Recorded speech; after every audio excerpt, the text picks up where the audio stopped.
Aquilo a que você resiste, persiste. Carl Jung não falava em metáforas vazias. Ele tocava direto nas camadas que evitamos enxergar.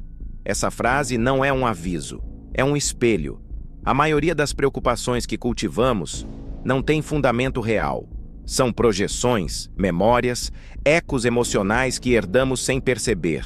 Nos preocupamos com o futuro, mas vivemos sempre com o passado grudado na pele. A preocupação se disfarça de responsabilidade, de maturidade, de cuidado.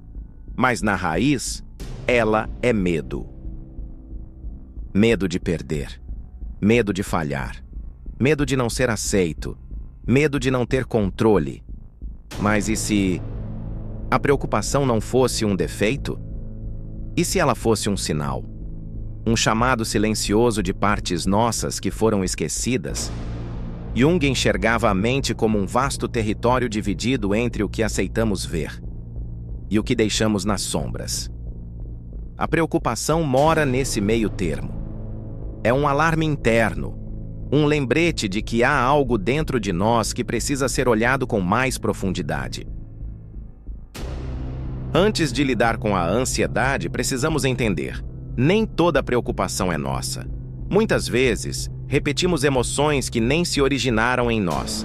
Padrões herdados, fragmentos emocionais de nossos pais, de nossos avós, da cultura que nos moldou.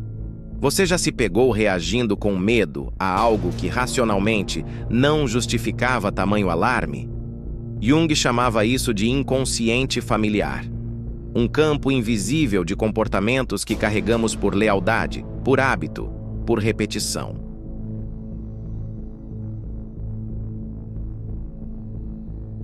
Você aprendeu talvez desde criança que algo é perigoso, sem nunca ter vivido esse perigo. E por isso, às vezes nos preocupamos com o trabalho, com o fracasso, com o julgamento dos outros. Não porque essas coisas sejam reais ameaças, mas porque alguém, lá atrás, nos ensinou a temê-las. Experimente agora. Pense em 3 situações recentes que despertaram uma preocupação intensa.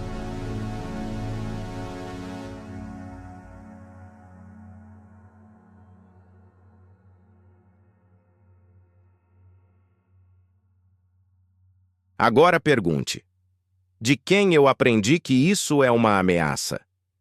Essa pergunta, feita com honestidade, pode ser o início da liberdade. Porque a preocupação, quando analisada, revela que estamos tentando controlar o que não podemos.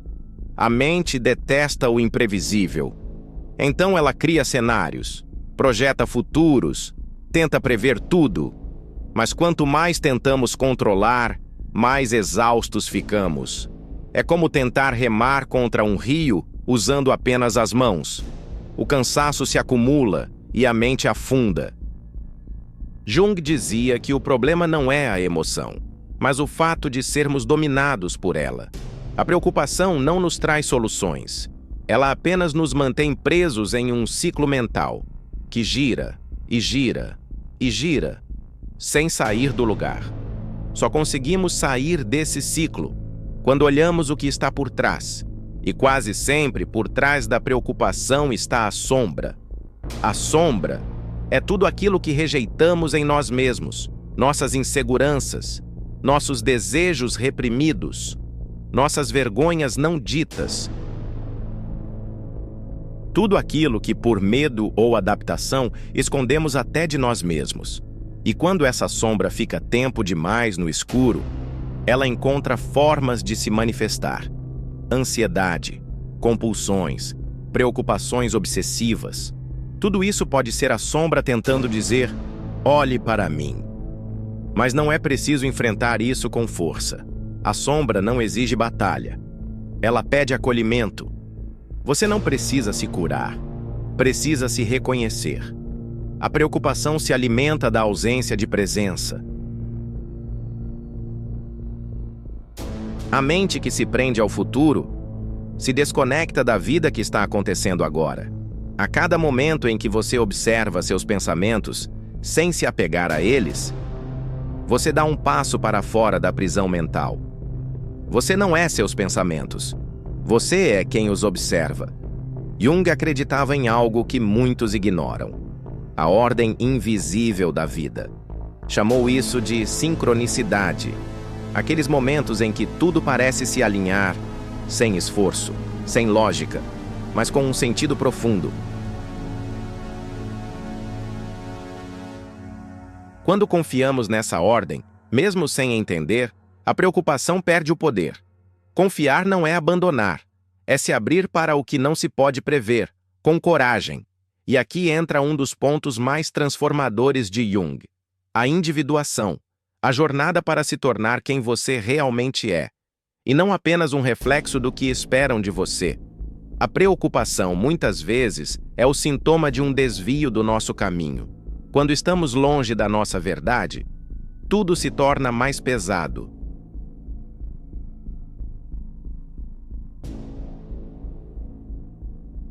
A alma grita, mas a mente responde com medo. E aí a preocupação surge como distração, uma forma de evitar o que realmente precisa ser feito. Pense nisso. O que você deixaria de evitar se sua preocupação desaparecesse agora? Talvez a resposta revele um desejo antigo, um projeto adiado, uma verdade abafada. E talvez esse seja o verdadeiro problema. Não o medo do futuro, mas o medo de viver de verdade. Existe dentro de nós uma consciência que não se abala, um observador silencioso, imperturbável. Quando nos conectamos com esse ponto interno, tudo muda. A preocupação não some como mágica, mas ela perde a força. Ela se torna apenas uma ideia, passageira, como uma nuvem no céu, e você continua sendo o céu.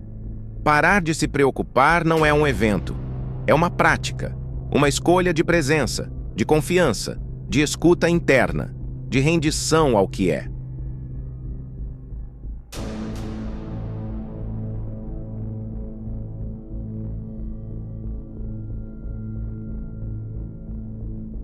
A pergunta que fica é simples, mas profunda.